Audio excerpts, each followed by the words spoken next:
Andito na tayo sa Quebec. Sobrang liwanag ng ulap. Siguro ang lamig din yan. Parang mga snow.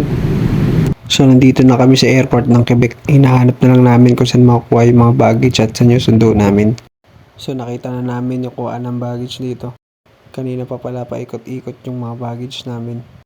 So palapit pa lang ako, nakita ko na yung sa akin. Sa akin kasi nag-iisang nakabalot lang ng plastic. Sabi kasi ng ate ko, much better daw na lagyan ng pangalan at address at balutin ng plastic. For safety na rin siguro. Pero tama sila. Buti na lang binalot ko. At least nakita ko kaagad kasi akala ng isa sa kanya yung baggage ko kasi magkatulad kami ng baggage.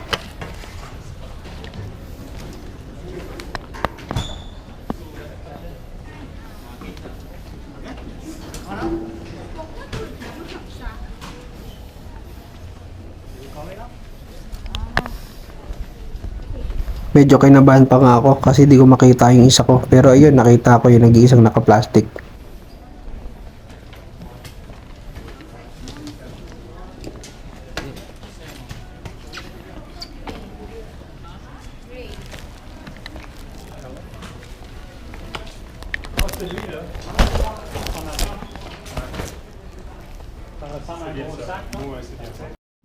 Isa na lang hinahanap ko, yung hand carry ko. Bali kasi dala-dala ko nung una yun pero sabi ng Japan Airport, i-check-in ko na lang daw at sa Quebec ko nang makukuha. Buti na lang nakita ko pa. Kahit na wala pong plastic yan, natandaan ko naman yung itsura.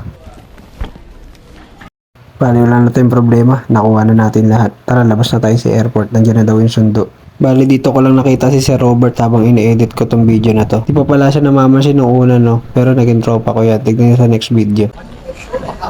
Quebec City na kami. So nakuha ko na rin yung luggage ko.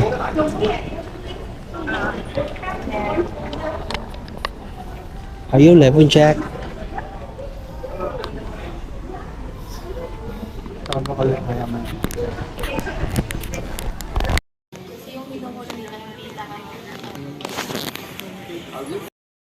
Ilang oras din yung naging biyahe namin sa eroplano. Sa wakas, nandito na kami. Paglabas namin sa airport, nagulat ako sa klima, grabe. Ang lamig! Ang lamig! Baka hindi pa din pinakamalamig.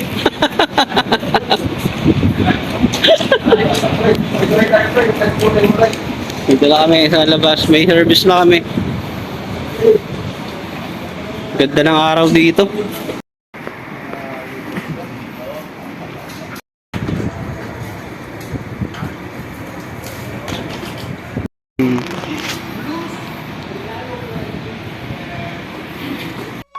Hindi pa rin talaga ako makapaniwala, grabe, na nandito na ako sa Quebec. Dati pangarap ko lang to eh. Ngayon nandito na ako. Pinangangarap ko mang ibang bansa at magtrabaho. Nakakalungkot pero nakakabigay ng pag-asa. Sobrang swerte ko. Nagkaroon ako ng opportunity makapunta rito. Ang dami nangangarap na makapunta rito at magtrabaho. Pero ngayon isa ako sa napili. Kaya di ko sasayangin talaga to. Biglang nag-flashback sa akin lahat kung paano ako nag-a-apply dati. Naglalakad, nag-a-apply kung saan-saan, umulan umaraw. Minsan nga gutom pa habang naglalakad. Kung paano ka ma-reject dahil high school graduate ka lang. Minsan natatanggap ako sa mga gandang trabaho kaso nabibigyan ako ng mas mababang pwesto. Naranasan ko pa nga maglinis ng banyo. Yung ginagamit ng mga kawork ko sa trabaho, yung dilaw na dilaw, nako po, napaputi ko pa yun. Tapos minsan pumapasok ako ng walang pera. Ginagawa ko, nagwa 1, 2, 3 ako. Tapos syempre wala akong pambili ng ba. Ang diskarte ko, magbabalot ako ng asukal at kape. Sabay manghihingi ako ng mainit na tubig. Hihingi ako ng sabaw. At buti na lang may baon akong kanin. May time pa nga na mag-break ka pero wala kang kakainin. Pero dahil nahihiya ka sa mga kawork mo, lalabas ka ng karneria. Patinga-tinga ka pa, kunwari nakakain ka kahit hindi naman. Buti na lang talaga naranasan ko lahat ng mga yun. Kaya ginawa kong inspirasyon yun. Kaya ngayon nandito na ako. Ang hirap talaga pag wala kang tinapos. Nung kahit kaya mo namang ibigay yung lahat ng effort mo. Pero kung hanggang saan lang yung diploma mo, doon ka lang dapat.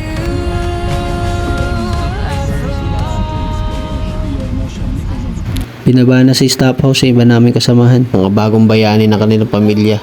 At syempre kami naman, andito na pala kami sa staff house namin. Ang tawag pala dito, Levon Jack Staff House. Parang NLEX, no? May dinarap lang siguro. Siguro yung mga siguro yung sasakyan. Ibababa na isa-isa ang aming mga maleta. Dahil busy sila, naglibang na lang muna ako. Namangha ako sa punong to. Ito pala yung personal na dahon ng Canada. Ito na pineapple leaf.